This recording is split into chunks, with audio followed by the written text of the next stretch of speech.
ہم نے دیکھا جی پاکستان میں مختلف علمی تاریخی بحثیں آج کل چھڑی ہوئی ہیں، مختلف علماء یزید کے بارے میں، معاویہ کے رضی اللہ تعالیٰ عنہ کے بارے میں، واقعہ کربلا، باغ فدق، سیدنا فاطمہ کا، ان سب چیزوں پہ گفتگو کر رہے ہیں۔ ایک بحث و نزاع کی روایت زندہ ہوئی ہے۔ تو اس میں ہم نے یہ دیکھنے میں سامنے آیا کہ علماء ایک دوسرے کے خلاف مختلف نقطہ نظر کو توہین اور گستاخی پہ محمول کر رہے ہیں، یہاں تک کہ بعض لوگوں کے خلاف مقدمات درج ہو گئے اور بعض لوگوں کو جیل بھی جانا پڑا۔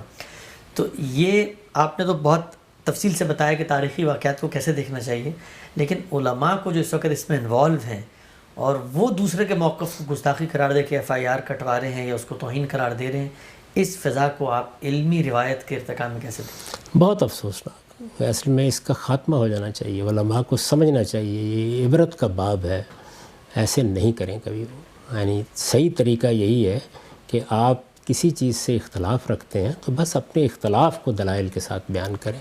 ہر چیز میں گستاخی ڈھونڈنے کا طریقہ یہ لوگوں کے درمیان نفرت پیدا کرتا ہے۔ ابھی میں نے ذکر کیا مولانا سید ابواللہ صاحب مودودی کی کتاب خلافت و ملوکیت کا۔ خلافت و ملوکیت کے بہت سے مباحث سے مجھے بھی اختلاف ہے، بعد کی تحقیقات سے میرا زاویہ نظر بھی بعض معاملات میں مختلف بن گیا۔ میں نے صلاح الدین یوسف صاحب کی جس کتاب کا ذکر کیا وہ ایک دوسرے زاویہ نظر کو پیش کرتی ہے، لیکن یہ بات کہ مولانا سید ابواللہ صاحب مودودی نے کوئی گستاخی کر دی ہے، اس طرح کی چیزیں بہت افسوسناک ہیں۔ علمی چیزوں کو علمی طریقے ہی سے دیکھنا چاہیے۔ ایک مسلمان جو اللہ پر ایمان رکھتا ہے، اللہ کے پیغمبروں پر ایمان رکھتا ہے، صحابہ کرام کے ساتھ محبت کرتا ہے، کیوں گستاخی کرے گا؟ اور اگر فرض کیجئے کہ کسی آدمی نے اس طرح کی بدزبانی کہیں کی ہے تو اس کے معاملے کو اللہ پر چھوڑ دیجئے۔ آپ علمی طریقے سے اس چیز کی غلطی واضح کرنے کا طریقہ اختیار کریں، اس سے ہمارے ہاں علمی فضا پیدا ہوگی، تحقیق کرنے کا ذوق پیدا ہوگا، ایک دوسرے کی عزت کرتے ہوئے اپنا نقطہ نظر پیش کرنے کے لیے ترغیب ہوگی۔ یہی صحیح طریقہ ہے۔ یہ کوئی بھی شخص، بعض اصلاح کے مدعی بھی اسی طرح کی لغویات شروع کر دیتے ہیں، بہت سخت زبان استعمال کریں گے، دوسرے لوگوں کا مذاق اڑائیں گے، استہزاء اور استخفاف کے طریقے اختیار کر لیں گے۔ اس سے اجتناب کرنا چاہیے، انسان کو سیکھنا چاہیے۔ پھر ہوتا کیا ہے کہ پھر جب اپنے اوپر آتی ہے تو وہی آگ گھر تک پہنچ جاتی ہے اور آپ بھاگے پھرتے ہیں اس کے بعد۔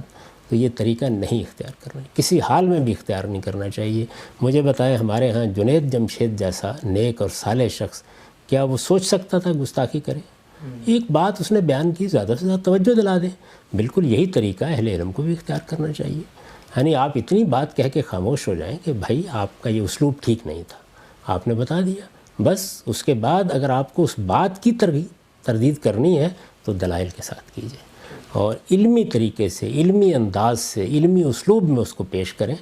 تو مجھے تو اس کھیل سے کبھی کوئی دلچسپی نہیں ہوئی، اور اللہ کا بڑا شکر ہے کہ میں نے اس میں کبھی کوئی ایک لفظ بھی اپنی طرف سے نہیں کہا۔ نہ میں اپنے نقطہ نظر کو پیش کرنے کے لیے، اس لب و لہجے کو اختیار کرنے کے لیے تیار ہوں، نہ دوسروں کے ہاں میرے پاس اتنی مہلت ہوتی ہے کہ میں یہ تلاش کرتا پھروں کہ کہاں گستاخی ہو گئی اور کہاں کیا ہو گیا ہے۔ ہر شخص اپنے اعمال کے لیے جواب دے، قیامت میں خدا کی عدالت میں پیش ہو جائے گا۔